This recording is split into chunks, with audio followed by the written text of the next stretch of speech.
আসসালামু আলাইকুম প্রিয় এসএসসি পরীক্ষার্থীরা, কেমন আছো? আশা করি সকলে ভালো আছো। তোমাদের এসএসসি পরীক্ষার রুটিনটা বাতিল ঘোষণা করা হয়েছে এবং আজকে কিছুক্ষণ পরেই এটা নোটিশ আকারে বোর্ড থেকে জানিয়ে দেওয়া হবে যে এই রুটিনটা বাতিল এবং তোমাদের পরীক্ষার রেজাল্টটা কিভাবে দেওয়া হবে সেটা নিয়ে সিদ্ধান্ত আসবে। তো এখানে আমি আজকের এই ভিডিওতে তোমাদেরকে একদম এক্সাক্ট বলবো যে আসলে রেজাল্টটা কিভাবে তৈরি করা হবে। আমাদের বিভিন্ন সম্ভাব্য সোর্স থেকে এবং কি বিভিন্ন মাধ্যম থেকে যে বিষয়টা আমরা জানলাম সেই বিষয়টাই তোমাদের জানাবো যে কিভাবে রেজাল্টটা তৈরি করা হবে। তোমরা একটু মনোযোগ দিয়ে সম্পূর্ণ ভিডিওটা দেখো। অবশ্যই চ্যানেলটাকে একটু সাবস্ক্রাইব করে রাখবা শিক্ষামূলক সকল আপডেটগুলো পাওয়ার জন্য, আর ভিডিওটা দুই একটা বন্ধুর কাছে শেয়ার করার জন্য অনুরোধ করব। যাই হোক, এখানে অনেকেরই ধারণা হচ্ছে অটো পাস দিবে, অনেকেরই হচ্ছে সাবজেক্ট ম্যাপিংয়ের মাধ্যমে নাম্বারটা দিবে।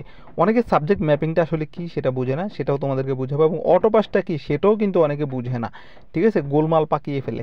অটো পাসটার ক্ষেত্রে কিছু ক্রাইটেরিয়া রয়েছে, যেটা হলো অটো পাসটা হলো এমন একটা সিস্টেম যেটাতে আসলে তোমার এই বছরের কোনো পরীক্ষায় কাউন্ট হবে না। পূর্বের যে বোর্ড পরীক্ষা রয়েছে সেই বোর্ড পরীক্ষা থেকে হুবহু নাম্বারগুলো এখানে উঠিয়ে দেওয়া হবে, সেটাই হচ্ছে অটো পাস, এবং সবাই পাস করবে, কেউ কোনো ফেল থাকবে না, অটোমেটিকলি নাম্বারগুলো চলে আসবে, এটাই হচ্ছে অটো পাস। কিন্তু তোমাদের তো অলরেডি পরীক্ষা হয়েছে, তাই না? তো সেক্ষেত্রে তোমাদের আসলে অটো পাস দেওয়ার কোনো সুযোগ নেই। তোমাদেরকে যেটা দিবে সেটা হলো সাবজেক্ট ম্যাপিংয়ের মাধ্যমে তোমাদেরকে নাম্বারগুলো দেওয়া হবে, এবং স্থগিত পরীক্ষাগুলোর যে বিষয়গুলো সেই সেই বিষয়ে শুধুমাত্র অটো পাসের সিস্টেমটা, যেটা হচ্ছে পূর্বের যে বোর্ড পরীক্ষা সেই পরীক্ষা থেকে নাম্বার আসবে, কিন্তু বাকি যে 7টা বিষয় তোমরা পরীক্ষা দিয়েছো সেই 7টা বিষয়ের পরীক্ষার রেজাল্ট হুবহু চলে আসবে। এতে করে যারা হচ্ছে ফেল করবে তারা ফেল হয়ে যাবে, যারা পাস করবে তারা পাস হয়ে যাবে। তো এটা হচ্ছে সিস্টেমটা।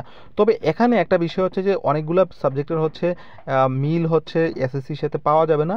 হ্যাঁ, অনেক সময় সাবজেক্ট চেঞ্জ হয়, তো সেক্ষেত্রে আসলে বোর্ড থেকে নির্ধারণ করবে, এবং সিমিলার যে সাবজেক্টগুলো রয়েছে সেই সাবজেক্টগুলো থেকে তোমাদের এসএসসির হচ্ছে রেজাল্টটা নেওয়া হবে।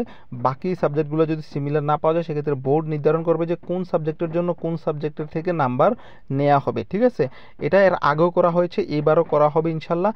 আর এটা নিয়ে কোনো টেনশন নেই, সাবজেক্ট ম্যাপিং দিলেও তোমাদের তো পরবর্তী যে স্থগিত যে পরীক্ষাগুলো সেগুলো দেওয়া লাগতেছে না, এগুলো তো সবাই পাস করবে। যে সব পরীক্ষাগুলো অলরেডি হয়ে গেছে সেগুলোতে যদি কেউ ফেল করে তাহলে তার ফেল চলে আসবে।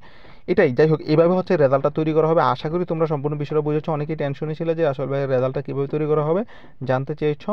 তো এই ছিল এই ভিডিওতে। তো সবার জন্য শুভকামনা এবং সবার জন্য দোয়া এবং ভালোবাসা রেখে ভিডিওটা শেষ করছি। সবাই আমাদের সাথে কানেক্ট থাকবা শিক্ষামূলক সকল আপডেটগুলো পাওয়ার জন্য। সকলকে ধন্যবাদ। আসসালামু আলাইকুম।